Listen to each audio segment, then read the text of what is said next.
Claves de la semana. Seguimiento de noticias internacionales elaborado por CESCE. Saludos, estas son las noticias clave de la semana. El Fondo Monetario Internacional mantiene sus estimaciones de crecimiento. Sin embargo, pronostica una recuperación desigual para Asia. En Ucrania, Zelensky anuncia una remodelación de su gobierno. Oriente Medio, tras unos días de relativa tranquilidad, los enfrentamientos entre Irán y Estados Unidos han vuelto a reactivarse. Senegal, continúa la guerra abierta entre Faye y Sonko. Y terminamos este espacio informativo con los detalles de la cumbre de la Alianza Atlántica que ha transcurrido en Ankara sin sobresaltos. Comenzamos. El Fondo Monetario Internacional ha mantenido prácticamente invariables sus previsiones de crecimiento en su actualización de julio. Calcula que el Producto Interior Bruto Mundial crecerá en el escenario de referencia un 3% en 2026, tan solo una décima menos respecto a las estimaciones publicadas el pasado mes de abril. Estas previsiones asumen una reapertura del estrecho de Hormuz a mediados de julio. El fondo destaca que la economía ha demostrado un dinamismo en el primer trimestre del año mayor de lo esperado. La institución atribuye este comportamiento al mayor peso de las energías renovables en la producción de energía, el apoyo fiscal y la solidez de la demanda interna en algunos países. A nivel regional, el comportamiento será desigual. Prevé un crecimiento discreto en la eurozona, en torno al 0,9%, lastrado por el encarecimiento de los hidrocarburos. Por el contrario, espera un dinamismo del 2,3%. En Estados Unidos, 2 décimas más que en 2025, impulsado por la abrumadora inversión vinculada a la inteligencia artificial. El desarrollo de centros de datos está compensando los efectos del conflicto en Oriente Medio en los principales fabricantes de semiconductores como Corea del Sur,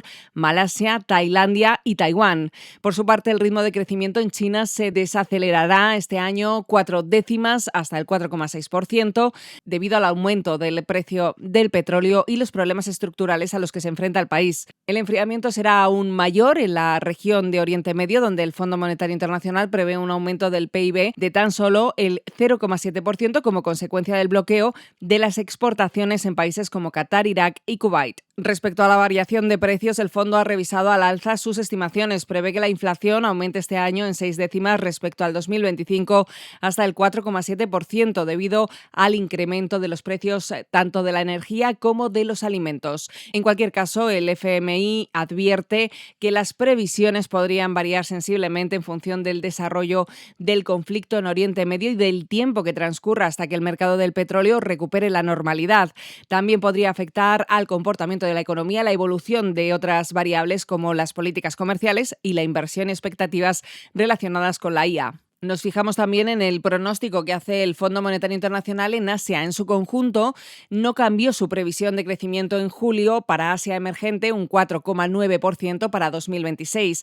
Sin embargo, la reciente revisión de las perspectivas del World Economic Outlook ha revelado una marcada divergencia en la región de Asia-Pacífico, donde el auge de la inteligencia artificial y el lastre de las crisis energéticas avanzan a velocidades opuestas.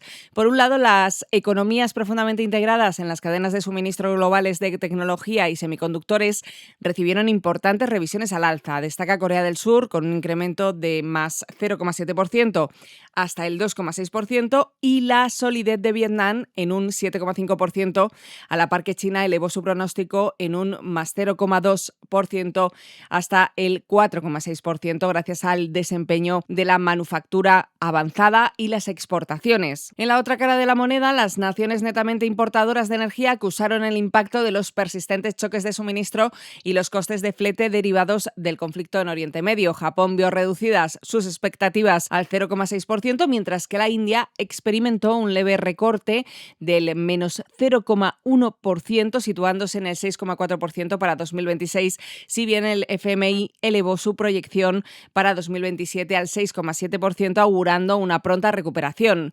Este panorama fragmentado también se reflejó en un comportamiento desigual dentro del bloque ASEAN 5, con repuntes por estímulos en Tailandia, un 1,9%, y desaceleraciones temporales en las Filipinas, con el 3,9%. Más noticias. En Ucrania, el presidente Volodymyr Zelensky ha anunciado una remodelación de su gobierno con el objetivo de reorientar la política exterior del país, que se enfocará en reforzar las relaciones con Estados Unidos, firmar acuerdos de coproducción militar y defensa y acelerar acelerar el proceso de integración en la Unión Europea. El cambio más llamativo ha sido la sustitución de la primera ministra, Yulia Sviridenko, quien asumió el cargo hace apenas un año. Durante su mandato lideró la firma del acuerdo de minerales críticos con Estados Unidos, muy criticado por parte de sus aliados europeos.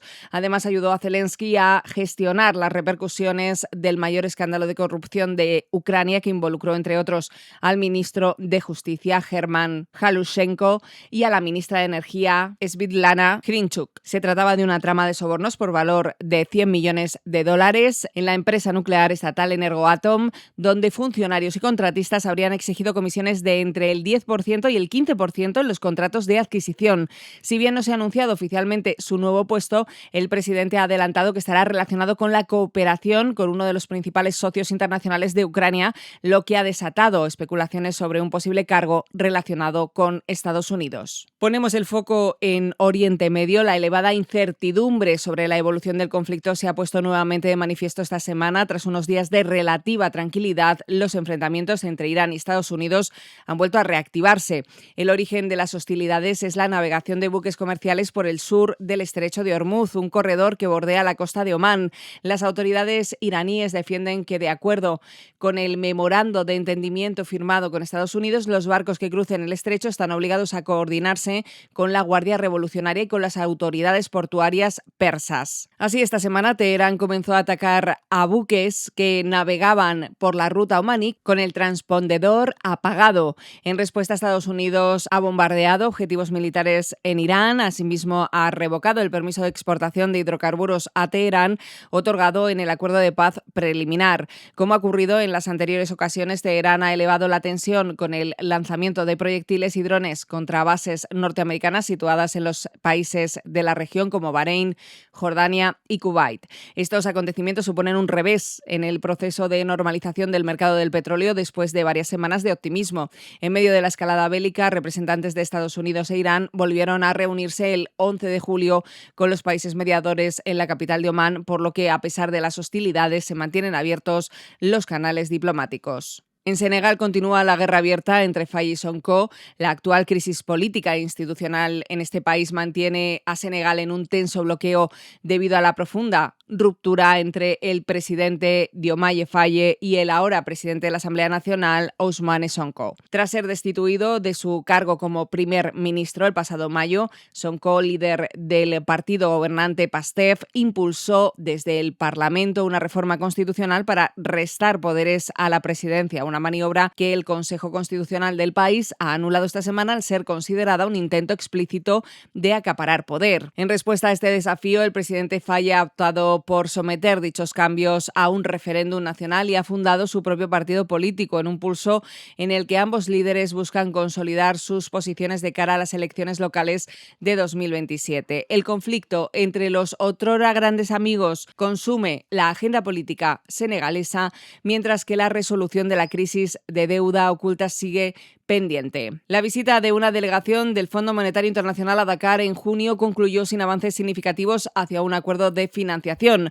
Hasta ahora el Gobierno ha acudido a los mercados financieros regionales para hacer frente a sus obligaciones. No obstante, esta vía puede agotarse, por lo que no se puede descartar la posibilidad de un impago soberano en los próximos meses. En paralelo, el sector energético del país se consolida, registrando una producción de 17,9 millones de barriles de petróleo en el yacimiento offshore de Sangomar durante la primera mitad del año. Terminamos las claves de la semana hablándoles de la cumbre de la Alianza Atlántica que se celebraba la semana pasada en Ankara y que ha servido para evaluar el cumplimiento de los compromisos acordados en las reuniones previas en relación con el gasto militar o el apoyo a Ucrania. Cada uno de los miembros ha presentado sus progresos hacia los objetivos de gasto en defensa sobre el PIB, 3,5% en necesidades básicas y un 1,5% adicional en partidas asociadas.